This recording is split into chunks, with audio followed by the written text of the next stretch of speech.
ऐसा नहीं हो सकता। ये सब एक इत्तेफाक है। ऐसा ही सपना सीमा ने भी देखा है प्रकाश।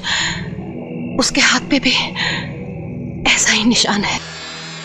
कल रात मैंने एक सपना देखा, एक भयानक सपना।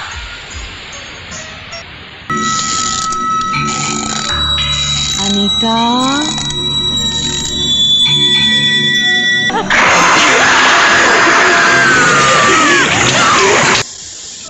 एक शैतानी शक्ति है जो बार बार मुझे परेशान कर रही है।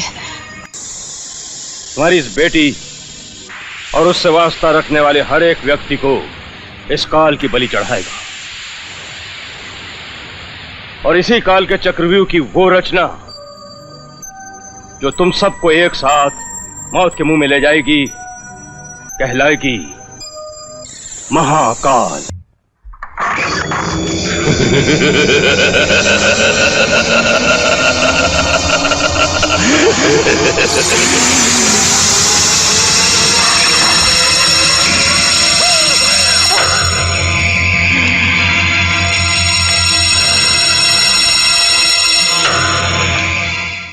दोस्तों, सन 1990 में फिल्म बंद दरवाज़ा रिलीज होने के बाद भारतीय हॉरर फिल्म के मार्गदर्शक रैमसे ब्रदर्स ने बड़े पर्दे को अलविदा कहकर टेलीविज़न पर अपना ध्यान केंद्रित किया, और उनके द्वारा निर्मित द जी हॉरर शो और अनहोनी बहुत लोकप्रिय भी हुए, और दोनों धारावाहिक लगभग एक दशक तक प्राइवेट चैनलों पर प्रसारित हुए। इस व्यस्तता के कारण हमें 90 के दशक में रामसे की हॉरर फिल्म फैक्ट्री से केवल एक हॉरर फिल्म मिली। उस फिल्म का नाम था महाकाल, जो 1994 में रिलीज हुई थी। हालांकि महाकाल के अलावा तुलसी रामसे और श्याम रामसे ने 1991 में स्नोमैन या तुषार मानव यति पर आधारित एक साहसिक थ्रिलर एडवेंचर फिल्म का निर्देशन भी किया। उस फिल्म का नाम था अजूबा कुदरत का, लेकिन ये मूवी रामसे ब्रदर्स के अपने बैनर के तहत नहीं बनाई गई थी। महाकाल 90 के दशक में रिलीज हुई एकमात्र हॉरर फिल्म थी। ये फिल्म तुलसी रामसे और श्याम रामसे द्वारा निर्देशित आखिरी फिल्म भी थी। फिल्म में करण शाह, अर्चना पूरन सिंह, मयूर राजवर्मा, कुनिका, जॉनी लीवर और कुलभूषण खरबंदा जैसे नामी कलाकार मुख्य भूमिका में नजर आए थे। आनंद मिलिंद संगीत के जिम्मेदारी संभाले थे। महाकाल की कहानी एक दुष्ट तांत्रिक शाकाल पर केंद्रित थी। शाकाल ने एक परित्यक्त खंडहर के अंदर अपने शैतान देवता की पूजा करता था और विभिन्न अपकर्म भी करता था। शाकाल का लक्ष्य अमर यौवन प्राप्त करना और अपने ही काले जादू या शैतानी शक्ति से कायनात का मालिक बनना था। उस उद्देश्य के लिए वो तंत्र विद्या का अभ्यास किया करता था और अपने ही शैतान देवता के सामने छोटे छोटे बच्चों को बलि चढ़ाया करता था। इसी मकसद से शाकाल ने एक बार एक पुलिस अफसर की बेटी मोहिनी का अपहरण कर लिया। अपने बेटी को खोजने के लिए बेताब मोहिनी के पिता को आखिरकार शाकाल का डेरा का पता मिल जाता है। वहाँ वो इंस्पेक्टर अपने बेटी को बचाने के दौरान शाकाल से टकरा जाता है। ये जानते हुए कि उस लड़ाई में अपनी हार निश्चित है, शाकाल ने मोहिनी को अपने अंतिम शिकार के रूप में शैतान देवता को बलि चढ़ा देता है। उस संघर्ष में इंस्पेक्टर ने शाकाल की दुष्ट गतिविधियों के डेरा को पूरी तरह से तहस नहस कर देता है और घायल तांत्रिक शाकाल को उस जघन्य और भयानक कृत्य के लिए सज़ा के रूप में और अपने बेटी के हत्या के बदला लेने के लिए उसे कानून के हवाले किए बिना एक ताबूत में बंद करके जंगल में जिंदा गाड़ देता है। उसके बाद कई साल गुजर जाता है। वो पुलिस इंस्पेक्टर तब तक पुलिस कमिश्नर भी बन जाता है। हालांकि शाकाल का नश्वर शरीर नष्ट हो गया था, लेकिन वो धीरे धीरे अपने काले जादू और शैतानी शक्ति की मदद से एक सामरी बनकर जाग उठता है। शाकाल का प्रेत उस पुलिस अफसर से बदला लेना चाहता है, इसलिए वो उस पुलिस अफसर की दूसरी बेटी अनीता को निशाना बनाता है। शाकाल के दुष्ट शक्ति के प्रभाव से अनीता को हर रात बुरे सपने आते हैं। शाकाल के नाखूनों से उसके जिस्म पर खरोच का निशान बन जाता है। अनीता काफ़ी लाचारी सहने के बाद आखिरकार अपने कॉलेज के कुछ दोस्त और अपने बॉयफ्रेंड राकेश को सब कुछ खुलकर बताता है।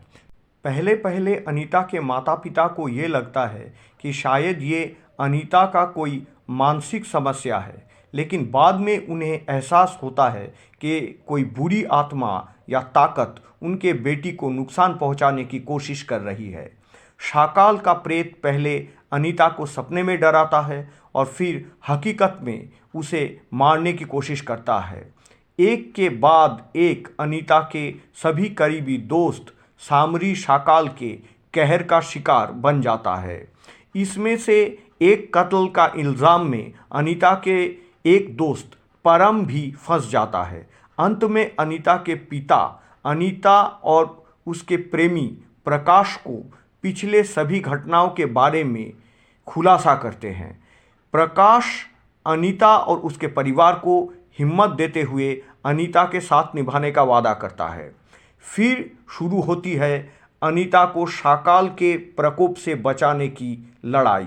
अंत में प्रकाश और अनीता के पुलिस कमिश्नर पिता दोनों के बहादुर प्रयास शाकाल और उसके सभी बुरी ताकतों को नष्ट कर देते हैं। यही थी फिल्म महाकाल की कहानी।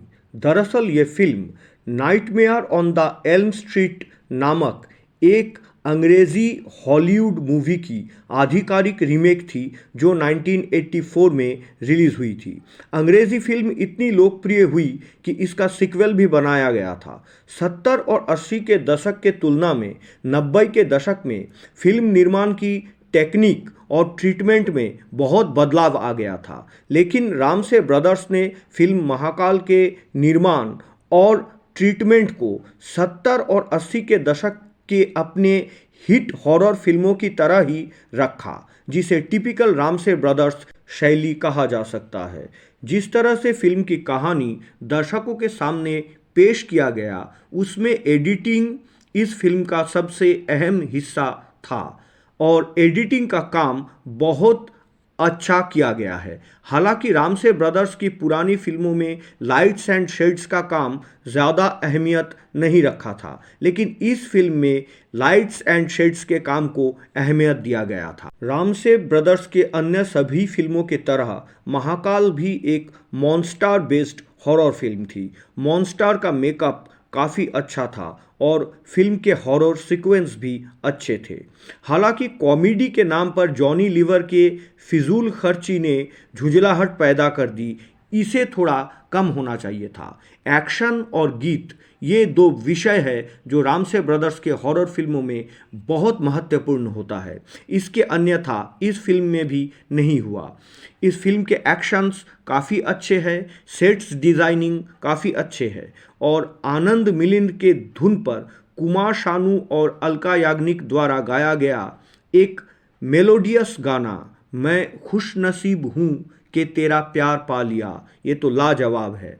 हॉरर सीक्वेंस में लाउड बैकग्राउंड म्यूज़िक का इस्तेमाल किया जाता है और महाकाल में भी बहुत लाउड बैकग्राउंड म्यूज़िक है, जिससे फिल्म का मिजाज या मूड बनाने में मदद किया है। हालांकि रामसे फिल्म्स के पेटेंट कलाकारों की तरह ही इस फिल्म में उनका पेटेंट हॉरर थीम म्यूज़िक भी गायब था। अगर आप भूतिया फिल्म के शौकीन हैं, हॉरर फिल्म देखना पसंद करते हैं, अभी तक महाकाल नहीं देखे हैं तो ज़रूर इसे एक बार देख लीजिए।